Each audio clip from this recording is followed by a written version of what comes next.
దానియేలు రాసిన గ్రంథము 9వ అధ్యాయము 3వ వచనం చదువుకుంటూ వెళ్దాం. అంతట నేను గోనెపట్ట కట్టుకొని ధూళి తన పైన వేసుకొని ఉపవాసం ఉండి ప్రార్థనా విజ్ఞాపనలు చేయుటకై ప్రభువగు దేవుని ఎదుట నా మనస్సును నిబ్బరము చేసుకొంటిని.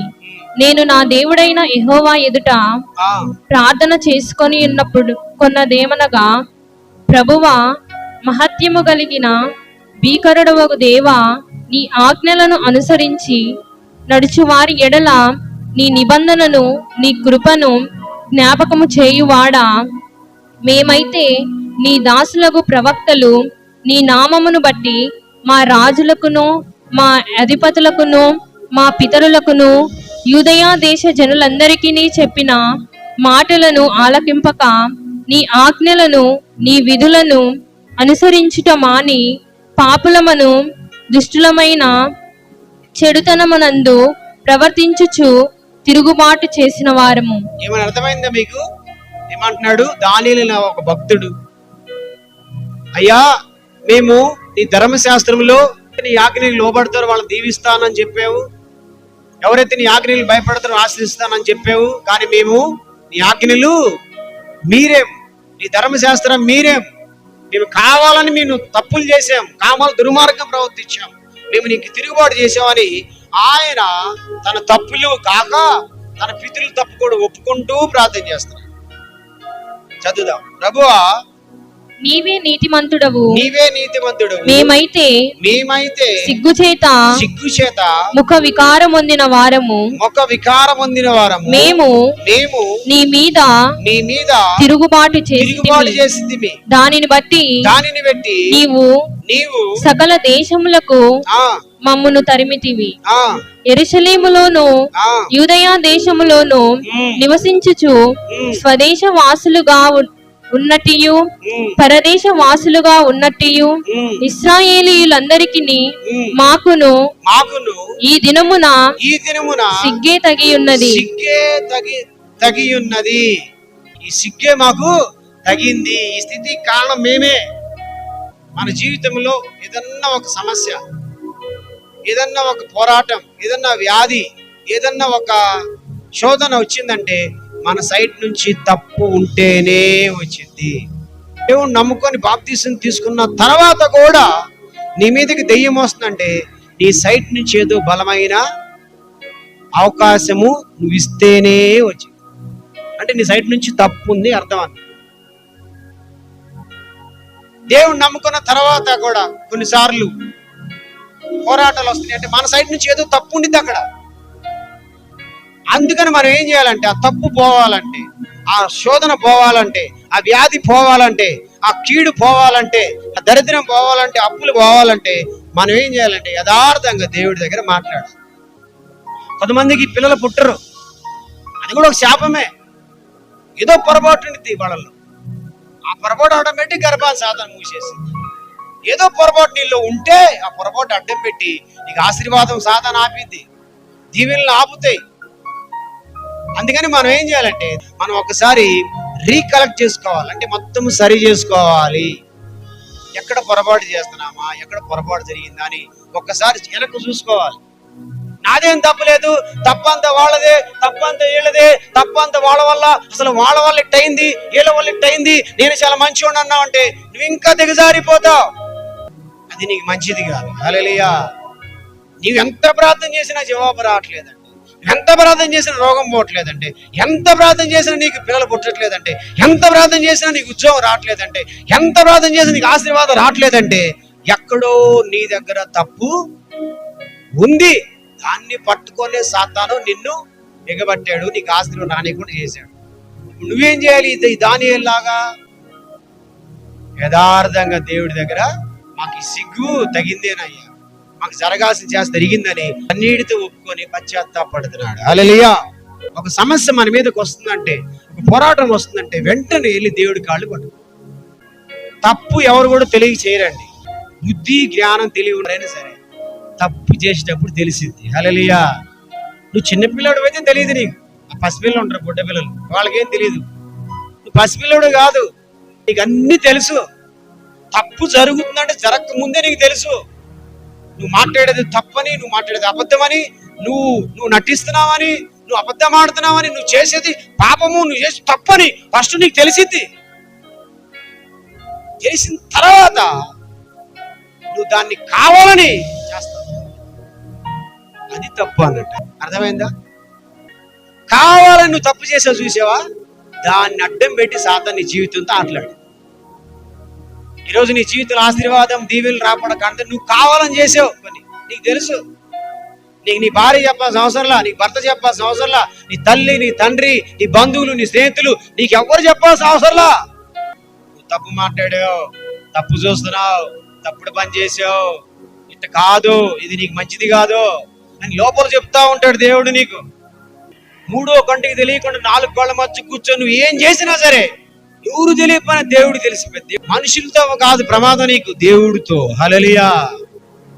దేవుడు గనక కంట్లో పడ్డావంటే ఆయన నువ్వు మొత్తం సరి చేసుకున్న దాకా నిన్ను వదిలిపెట్టాడు. హల్లెలూయా. నువ్వు ఏ తప్పు చేసావు అది దేవుడి దగ్గర ఒప్పుకున్న దాకా నిన్ను వదిలిపెట్టాడు. నువ్వు సరేదాకా, నువ్వు బాగుపడేదాకా, నీ తప్పు ఒప్పుకునేదాకా దేవుడు ఏం చేస్తాడంటే నిన్ను దెయ్యానికి అప్పచెప్తాడు, నిన్ను రోగానికి అప్పచెప్తాడు, నిన్ను దరిద్రానికి అప్పచెప్తాడు. కొంతమందికి ఎప్పుడుగా లేచిన కాడ నుంచి రోగాలు రోగాలు రోగాలు. ఎందుకు ఆ రోగం వస్తుందంటే ఎక్కడో దేవుడే అప్పచెప్పాడు. హల్లెలూయా. అన్ని దేవుడు తెలిసే జరుగుతుంది. కాబట్టి దేవుడు నిన్ను చూస్తున్నాడు, నిన్ను నన్ను మనందరం చూస్తా ఉంటాడు. హల్లెలూయా.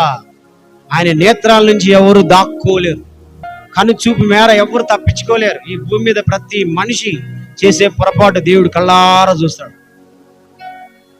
ఆ దేవుడి ఎదుట నువ్వేం చేయాలి? నువ్వు నిజంగా ఒప్పుకోవాలి. దేవుడు గనక నీ విషయంలో బాధపడ్డాడో నువ్వు బాగుపడవాలి, ఆడికి వెళ్ళినా బాగు.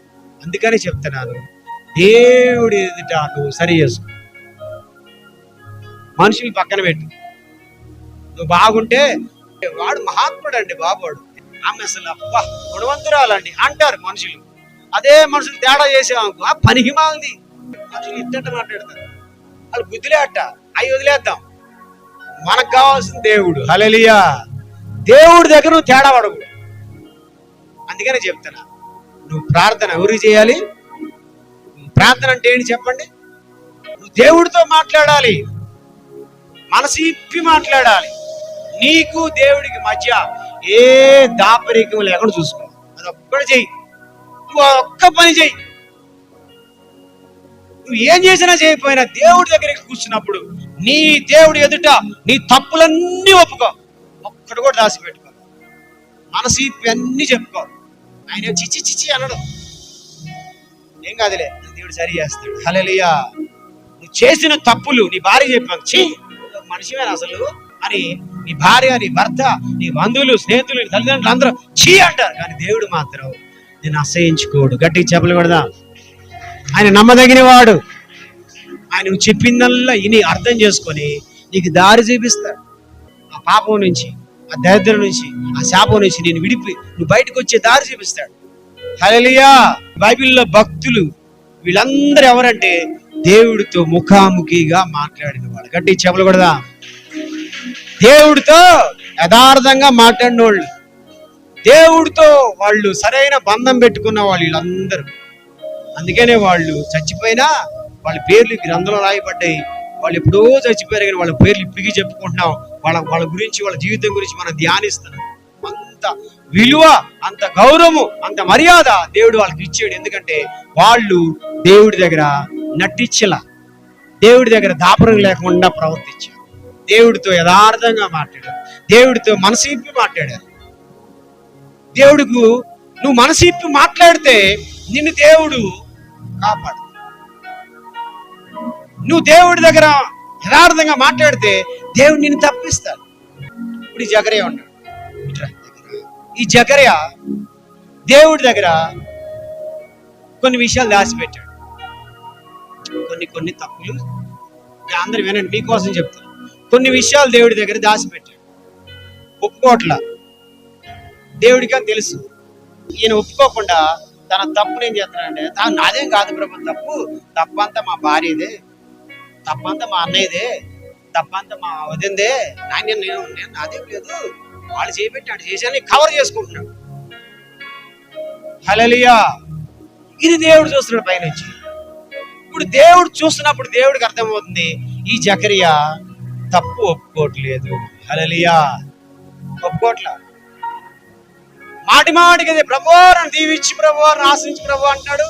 మళ్ళీ ఏమో మా వదిన, మా అక్క, మా బంధువులు వీళ్ళు చేయించాడు, ఇవన్నీ ఎదురుల మీద లేదు, తను తప్పు ఒప్పుకోవట్లేదు.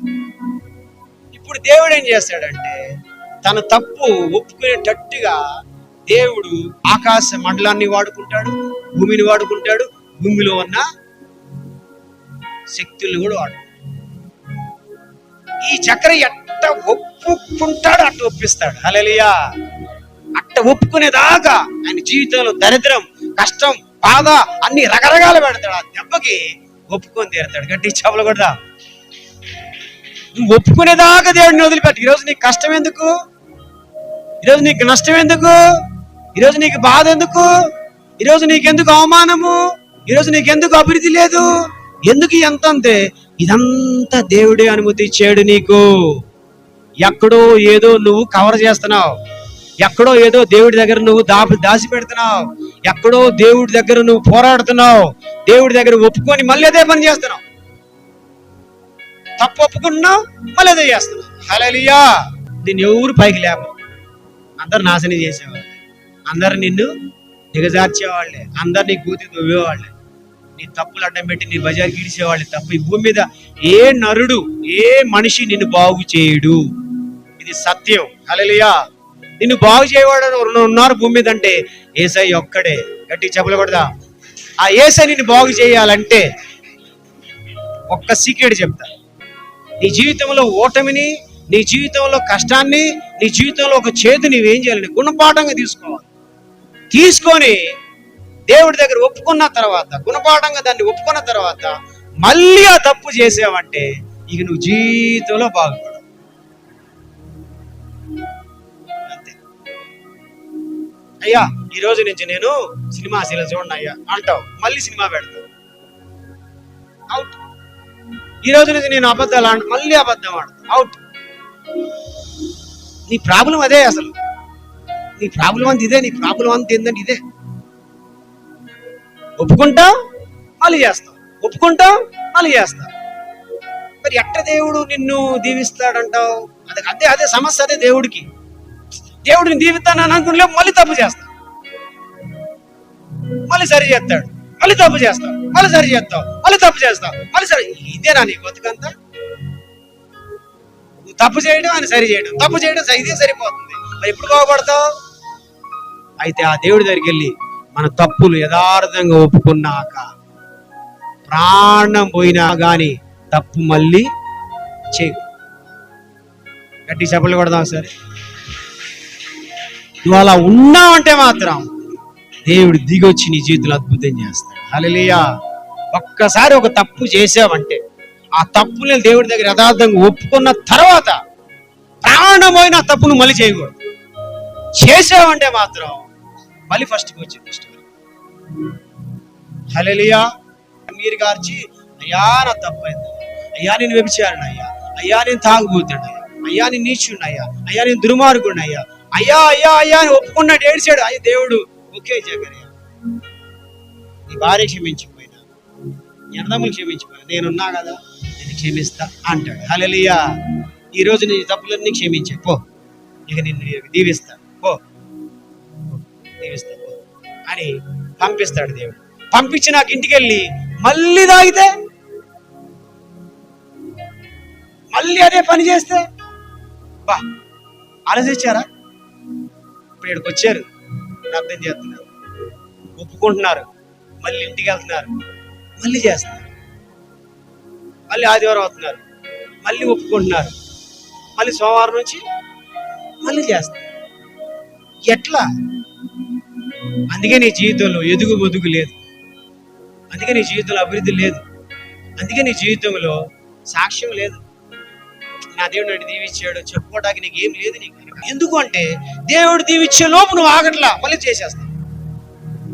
ఇది గనక నువ్వు మార్చుకుంటే దేవుడు నీ ప్రార్థనకి జవాబు ఇస్తాడు. గట్టిగా చెప్పలు కొడదా. ఇదొక్కటి నువ్వు చేయాలి. నువ్వు దేవుడితో ఒక మాట అన్నావంటే అవునంటే అవును, తప్పు ఒప్పుకున్నావా అంతే. మళ్ళీ అది చేయొద్దు. నువ్వు చేసావంటే నువ్వు కపటస్తుడివి కన్ఫర్మ్ అయ్యి. నువ్వు కపటస్తుడివి, దేవుడికి కన్ఫర్మ్ అయింది. వీడు కపటస్తుడు, ఏమో కపటస్తురాళ్ళు, ఒప్పుకొని మళ్ళీ చేస్తుంది అని దేవుడికి అర్థమైంది. బాధపడతాడు. నేను దీవించలేడు. దేవుడు దీవించడానికి ముందుకు రాడు. ఒకవేళ దేవుడు దీవించడానికి ముందుకు వస్తే సాతాను వస్తాడు. ఆగు, ఎందుకు దీవిస్తున్నావు? నేను కపటస్తుడిని కాబట్టి, నేను అబద్ధకుడిని కాబట్టి, నేను మోసగాడిని కాబట్టి నన్ను పరలోకం నుంచి భూమి మీదకి తోసేసావు. నాకు ఒక న్యాయమాను, వాళ్ళకు ఒక న్యాయమా? నాకు కూడా దీవిల్ని అంటాడు వాడు కూడా వచ్చి. హల్లెలూయా. మరి వాళ్ళు కూడా అదే పని చేస్తుంటే వాళ్ళకి ఎట్టిస్తున్న ఆశీర్వాదాలు అని వాడు వచ్చి ఫైట్ చేస్తాడు.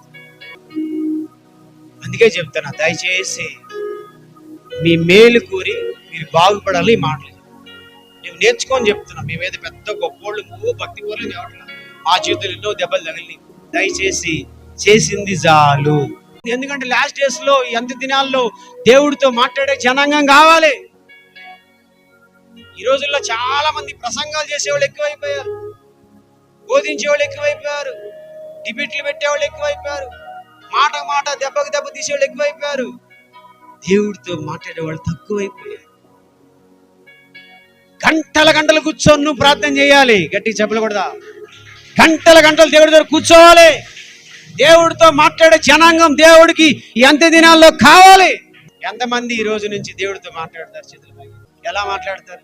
అయితే మాట్లాడాలనుకుంటే ఫస్ట్ ఏం చేయాలంటే నువ్వు ఏకాంతంగా వెళ్ళి నీ భార్య పక్కన, భర్త పక్కన, తల్లిదండ్రుల పక్కన, అన్ని పక్కన కూర్చొని ఏకాంతంగా ఆయన దగ్గర కూర్చోవాలి. దేవుడితో మాట్లాడాలనుకుంటే రోజంతా అన్ని పక్కన పెట్టి, అన్ని పనులు పక్కన పెట్టి ప్రశాంతంగా కూర్చొని, అయ్యా ఇప్పుడు వచ్చానయ్యా అని అన్ని చెప్పాలి. చేసిన తప్పులన్నీ చెప్పాలి. ఆడ పొరపాటు చేసేవన్నీ ఒప్పుకొని ఏడిసి పశ్చాత్తాపడి దేవుడితో ఒక తీర్మానం చేసుకొని బయటికి వచ్చేవంటే మాత్రం దేవుడితో మాట్లాడి వచ్చావు కాబట్టి దేవుడు నీతో పాటు వస్తాడు. గట్టి చెప్పకూడదా? నీతో పాటు వస్తాడు. కాలేజీకి నీతో పాటు, డ్యూటీకి నీతో పాటు, పని పాటలకి ఎటు వస్తాడు. ఎక్కడ ఊడిపోయావో, ఎక్కడ నా గతంలో నష్టపోయావో అక్కడే నీకు విజయం ఇస్తాడు. ఆయన దగ్గరకు వచ్చి విజయం ఇస్తాడు. ఎప్పుడు? ఆయనతో మాట్లాడాలి. ఈ లోకములో అన్నిటికన్నా శ్రేష్టమైంది, అన్నిటికన్నా గొప్పది. ఇట్లా ప్రసంగం చేయడం కూడా సింపుల్. ప్రసంగం చేయడం చాలా ఈజీ, ఇవన్నీ చాలా ఈజీ. కానీ అన్నిటికన్నా విలువైంది ఏంటంటే దేవుడితో మాట్లాడతాం. హల్లెలూయా. నువ్వు ప్రార్థనకి టైం కేటాయించకపోతే నువ్వు బాగుపడవు. నీకు ఉద్యోగంలో విడుదల కలగాలంటే, నీకు జాబ్ రావాలంటే, నీకు గర్వం తెరవబడాలంటే, నీకు విజయం రావాలంటే, నీ పరిస్థితులు మారాలంటే నీవు ప్రార్థన చేస్తే తప్ప. ప్రార్థన చేసే వాళ్ళకే విడుదల వచ్చింది. ఎగ్జాంపుల్, యాకోబు దేవుడితో ప్రార్థన చేయట్లా, నష్టపోతా ఉన్నాడు. ఎప్పుడైతే ప్రార్థన చేయడం ప్రారంభించాడో నష్టం ప్లేస్లో లాభం వచ్చింది. హల్లెలూయా. ఈరోజు నీకు నష్టమా? ఈరోజు నీకు సమస్యలా? ఈరోజు నీకు పోరాటమా? ఈరోజు నీకు ఉద్యోగం లేదా, గర్భం లేదా అంటే నువ్వు ప్రార్థన చేయట్లేదు. ఎంతమంది దేవుడితో ప్రార్థన చేస్తారు తెలుసండి? ఎంతసేపు చేస్తారు? గంట, 2 గంటలు, 3 గంటలు, 6 గంటలు, 7, 8, 9, 10. ఎన్ని గంటలు మనకి రోజు మొత్తం మీద? 24 గంటలు. 24 గంటల్లో 50% ఎంత? 12 గంటలు. కనీసం నువ్వు 12 గంటలు దేవుడితో మాట్లాడు. దేవుడితో మాట్లాడే వాళ్ళు భూలోకాన్ని తల్లకిందలు చేశారు. ఈ రోజున ప్రవీణ్ డాడీ అంత బలంగా వాడబడతా కారణం తెలుసా? రోజుకు వచ్చి 18 గంటలు ప్రార్థన చేస్తారు. ప్రార్థనకి టైం కేటాయించాలి. నువ్వు పెళ్లికి, ఫంక్షన్లకి టైం కేటాయిస్తావు.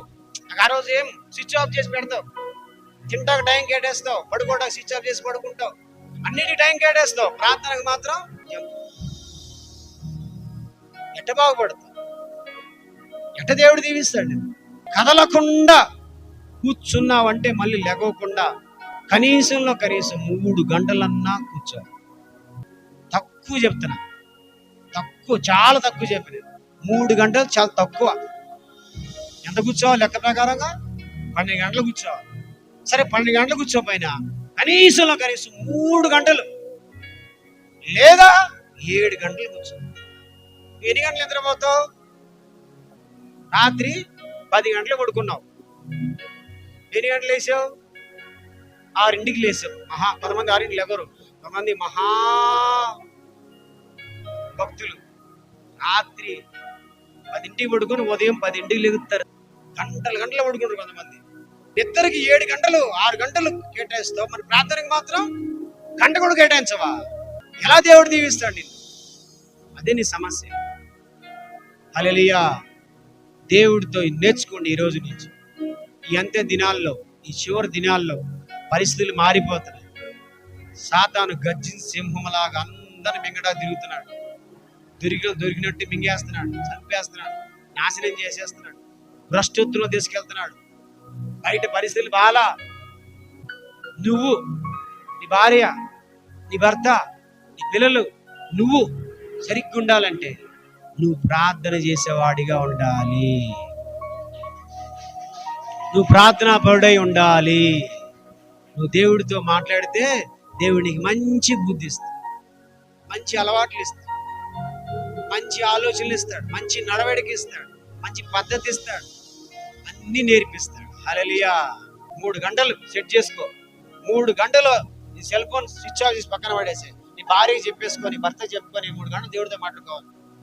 మీ అమ్మ నాకు చెప్పుకొని 3 గంటలు దేవుడితో మాట్లాడాలి అని. గంటన్నర బైబిల్ చదువు.